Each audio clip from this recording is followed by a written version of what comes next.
नमस्कार मित्रों, Bollywood old song के दूसरे एपिसोड में आपका स्वागत है। दोस्तों, आपने गीत तो बहुत सुने होंगे, कुछ आपको सुंदर लगे होंगे तो कुछ आपकी जुबान पर बस गए होंगे, लेकिन वर्ष 1959 में लिखा गया ये गीत आपके हृदय में सदा सदा के लिए अमर हो जाएगा और आपकी आत्मा को अनंत सुख देगा।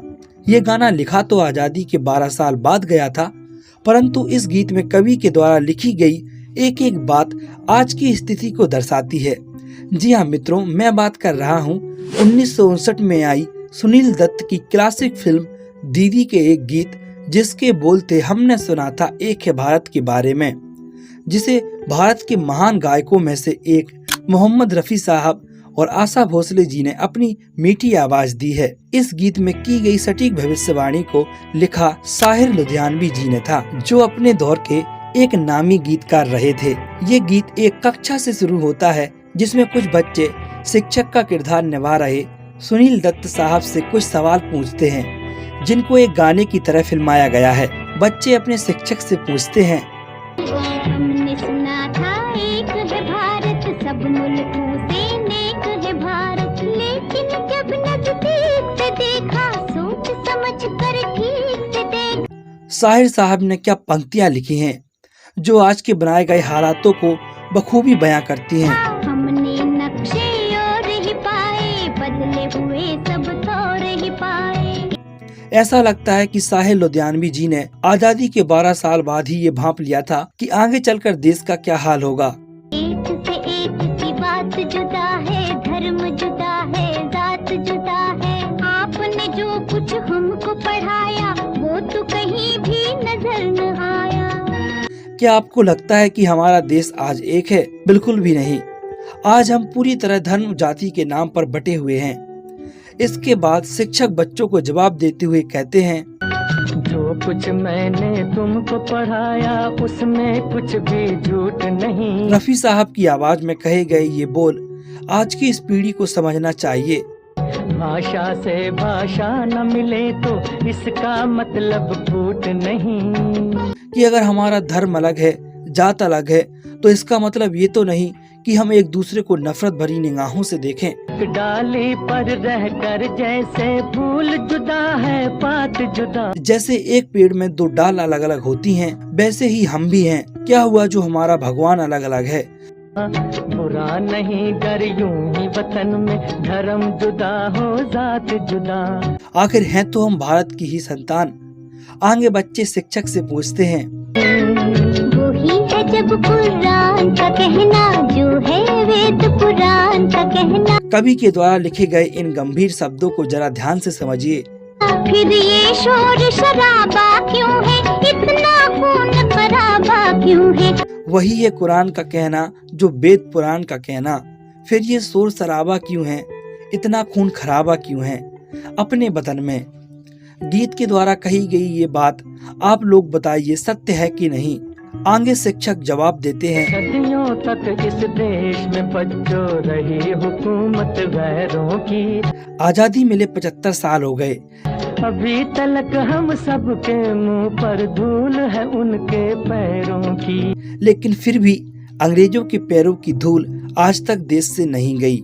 ये लाइन लिखी तो अंग्रेजों के लिए गई थी, लेकिन अब राजनीति में मौजूद राजनेता अपने वोट बैंक के लिए ये सब करते हैं जो कवि ने कहा है। ये जो बैर है एक दूजे से, ये जो फूट और रंजिश है, उन्हीं विदेशी आकाओं की सोची समझी बख्शिश है अपने वतन में। विदेशी आकाओं की नहीं बल्कि अपने ही देश में मौजूद गद्दारों की साजिश है, जिसे कवि ने अंग्रेजों से संबोधित किया है। अब बच्चे पूछते हैं, कुछ इंसान ब्राह्मण क्यों है, कुछ इंसान हरिजन क्यों है। कुछ इंसान ब्राह्मण क्यों हैं, कुछ इंसान हरिजन क्यों हैं। एक की इतनी इज्जत क्यों है, एक की इतनी जिल्लत क्यों है। गीतकार साहिर के द्वारा कही गई ये बात आज के दौर की सबसे बड़ी समस्या है। भेदभाव गांधी के जमाने में भी था और मोदी जी के जमाने में भी है। आगे जो कवि साहिर जी लिखते हैं वो बात आपके हृदय में अपार भावुक भाव भर देगी। तो सुनिए। जो नफरत की शिक्षा दे वो धर्म नहीं है, लानत है। जन्म से कोई नीच नहीं है, जन्म से कोई महान नहीं। कर्म से बढ़कर किसी मनुष्य की कोई भी पहचान नहीं। जो नफरत की शिक्षा दे वो धर्म नहीं, लानत है। जन्म से कोई नीच नहीं है, जन्म से कोई महान नहीं। कर्म से बढ़कर कोई मनुष्य की कोई भी पहचान नहीं। वह साहिर साहब क्या पंक्तियां लिखी हैं। मन तृप्त हुआ, ऐसे गीत अब क्यों नहीं बनते। दत्ता नायक द्वारा दिया गया म्यूजिक इस गीत में चार चांद लगा रहा है। अब जो आगे की लाइनें हैं वो ये बच्चे नहीं बल्कि मैं, आप और हम सब पूछते हैं। अब तो देश में आजादी है, अब क्यों जनता फरियादी है। कब जाएगा दौर पुराना, कब आएगा नया जमाना। हम इस दौर को कहते तो जरूर नया जमाना है, लेकिन इस देश में बदला अब तक कुछ भी नहीं है। भ्रष्टाचार, अपराध, कालाबाजारी अपनी चरम सीमा पर है। आगे शिक्षक जवाब देते हैं। सदियों की भूख और बेकारी क्या एक दिन में जाएगी। इस उजड़े गुलशन पर रंगत आते आते आएगी। रफी साहब द्वारा गाया गया ये गीत हमेशा के लिए संगीत प्रेमियों के दिल में अमर हो गया। ये जो नए मंसूबे हैं और ये जो नई तामीरें हैं, आने वाले दौर की कुछ धुंधली धुंधली तस्वीरें हैं। ये गीत उस दौर की पहचान कराता है जब फिल्मों को सामाजिक आईना बनाकर पेश किया जाता था। ये गीत आजादी के महज 12 सालों बाद लिखा गया, लेकिन इस गीत में जो लाइनें लिखी गईं वो आने वाले वक्त का इशारा थी। साहिर जी की अंतरात्मा ने आने वाले वक्त को एक कागज के टुकड़े पर लिखा और हमेशा के लिए इस गीत को अमर कर दिया। मोहम्मद रफी साहब ने हमें एक नहीं कई नायाब तोहफे दिए हैं। उनमें से एक है ये गीत, जिसे सुनकर आपका दिल रोने लगेगा। महज गीत नहीं है बल्कि एक ऐसी दर्शनी है जो हमें करुण रस की अनुभूति कराती है। भूल जा अब वो मस्त हवा, वो उड़ना डाली डाली में मोहम्मद रफी जी ने अपनी अद्भुत आवाज प्रदान की है। जग की आँख का कांटा बन गई। और इसको लिखा राजेंद्र कृष्ण जी ने था। साथ ही मन को मुग्ध कर देने वाला मधुर संगीत चित्रगुप्त जी ने दिया था।